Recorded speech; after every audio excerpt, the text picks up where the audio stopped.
U.S. President Donald Trump addressed reporters in the White House briefing room marking the first anniversary of his second term.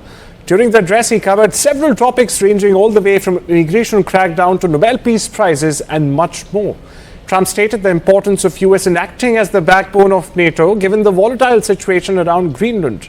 Meanwhile, on Iran, he reiterated that he had stopped hangings of over 800 people. Now, the statement comes even after the Iranian foreign minister rejected the president's claims. Abbas Araghchi, mind you, had previously bluntly stated that hanging is out of the question altogether. Meanwhile, on the UN, Trump expressed his displeasure, unsurprisingly, with the organization. The president went on to talk about his Nobel Prize snub.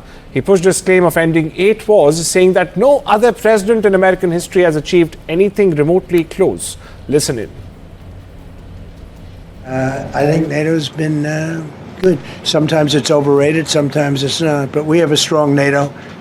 When I came here, we had a weak NATO. We had a NATO at 2%, and they weren't paying. We had a nothing NATO. NATO's, whether you like it or not, it's only as good as we are. If NATO doesn't have us, NATO is not very strong. With Iran, 837 people, and I let it be known that, and we let them know that if that happens, that will be a very bad day for them, and they decided not to do it. Do you want your Board of Peace to replace the UN? Well, it might. I mean, the UN just hasn't been very helpful. I'm a big fan of the UN potential, but it has never lived up to its potential. The UN should have settled every one of the wars that I settled. No president's probably ever settled one war. I don't know. Think of it. I did 8. The reason I do it is because it's easy for me to do. And I didn't do it for a Nobel Prize. I did it because I'm saving a lot of lives. I'm trying to settle the final one. And my colleague Vishal Vivek joins us for more on this. Vishal, we heard Trump talk about NATO, take a pot shot at NATO, take a pot shot at the UN. He spoke about Greenland, warned Iran. And all of this just before planning for his flight to Davos, which, by the way, has just turned back. We were getting to hear. What does this, signify for the European counterparts who are waiting for him in Davos? Does this signify extended fireworks there in Europe, Vishal?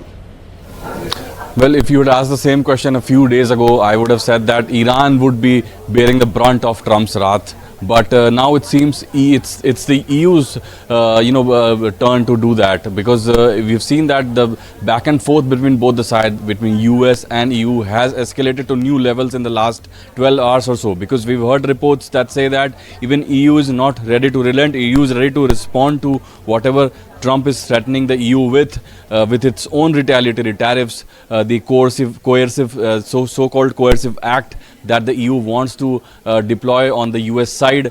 It remains to be seen how this unfolds, because Trump is yet to land in Davos. He has taken off again for Davos. The speech that was supposed to be delivered around 7 p.m. IST, that would be delayed by about an hour or so, is what we are hearing. So then only we'll get to know what happens, because there doesn't seem to be any, stopping this conflict, this diplomatic conflict to say, because Mark Carney has also spoken really strong words in the last few hours. He's clearly stated that this is USA's hegemony at display. So these are really strong words coming from some of the biggest leaders on the global stage, and these leaders are USA's allies. So how this global world order has changed in the last few months, so we'll have to see how this unfolds in Davos.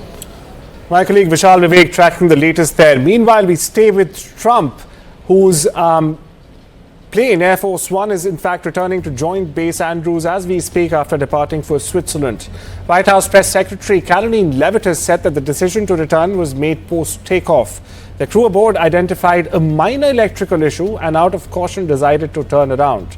Meanwhile, a reporter on board said the lights in the press cabin of the aircraft went out briefly after takeoff. Trump is set to board another aircraft upon his return and will continue his trip to the World Economic Forum in Switzerland's Davos. Trump's big address at Davos is expected around 7 p.m. or should I say was expected around 7 p.m. IST later today, which of course has now been moved ahead. Now, previously, Trump threatened tariffs against Denmark and 7 other NATO allies that have deployed troops in Greenland, while reiterating that there is no going back on his plan regarding the Arctic island. Criticizing Denmark, Trump said that Copenhagen failed to address the Russian threat and ignored NATO warnings on Greenland. He reiterated that now is the time, warning tariffs will remain in place until Greenland deal is locked. Meanwhile, European Commission Chief Ursula von der Leyen has issued a strong warning to Washington, saying President Donald Trump risks pushing transatlantic ties into a downward spiral. Calling for additional tariffs on allies a big mistake. She said Europe's response will be unflinching and united, while pledging cooperation with the U.S. on Arctic security. Meanwhile, here's what Trump said before he left for the World Economic Forum. I think more than anything else, what I'm going to be speaking about is the tremendous success that we've had in 1 year. I didn't think we could do it this fast. Think of it, it's just now 12 months. And, you know, I say it often, we have the most successful country in the world. We have the hottest country anywhere in the world by far. And this country would have been absolutely stone cold dead.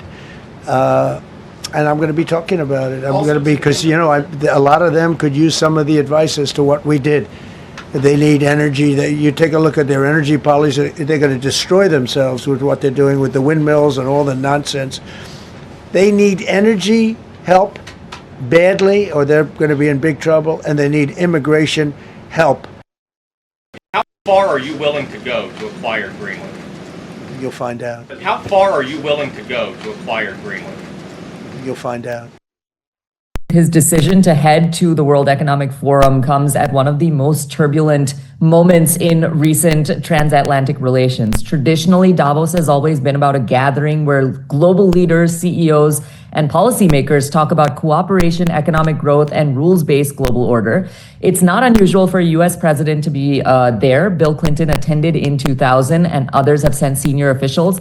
But it's rare for an American president to make a personal appearance unless there's a strategic message to deliver. He's delivering the keynote, and his arrival is overshadowed, I would say, by a brewing tariff war with key European allies tied to his controversial push over Greenland, and this including escalation of tariffs on Denmark, on Germany, the UK, and others until the US secures control of Greenland. So that dispute has dominated conversations ahead of the forum, shifting attention from Davos's economic agenda to a geopolitical slowdown and a showdown, I would say. So Trump is expected to deliver his address. I would say that he will talk about unity more than exactly what's going on with tariffs. But we're just going to have to see. I think all ears are going to be on him.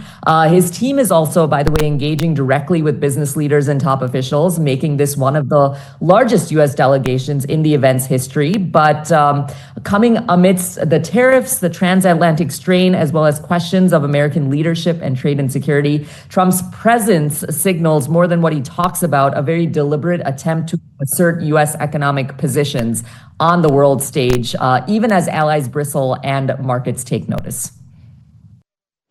My colleague Vishnu Shom joins us straight from Ground Zero Davos for more on this story. Vishnu, frosty times to say the least. Now, there's intense focus on how Trump may very well engage European leaders here at Davos, but it also has a strong Indian presence. What more can you tell us about that, Vishnu?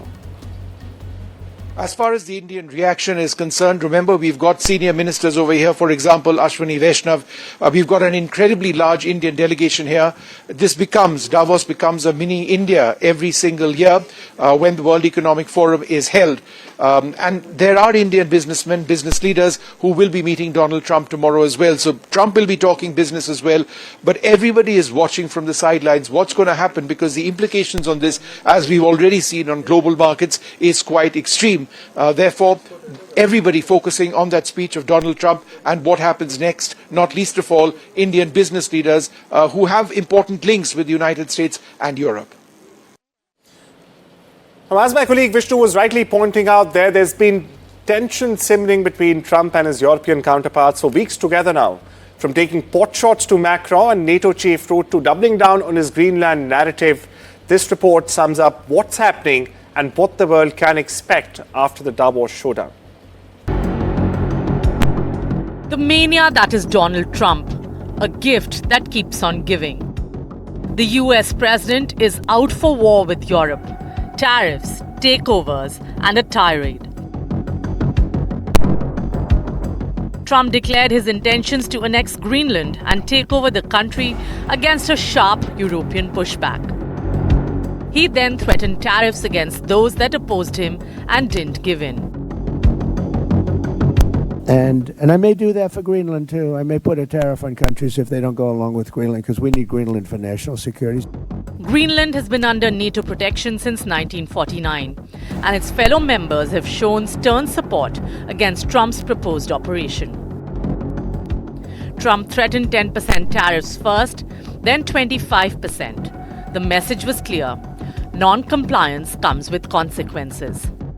Now the tariff tsunami has got Trump's 100% go-ahead as well, as EU and its members protect their interests. The U.S. President continued his war cry in social media too, sharing an image of hoisting the American flag in Greenland. He one-upped himself with another post of an altered map showing Greenland and Canada as a part of American territory. EU chief reiterated support to the Arctic nation, hitting back at Donald Trump's threats and said there could be an unflinching response from Brussels. Full solidarity with Greenland and the Kingdom of Denmark. The sovereignty and integrity of their territory is non-negotiable. A global pushback right before heading to the world's biggest platform, the World Economic Forum in Davos.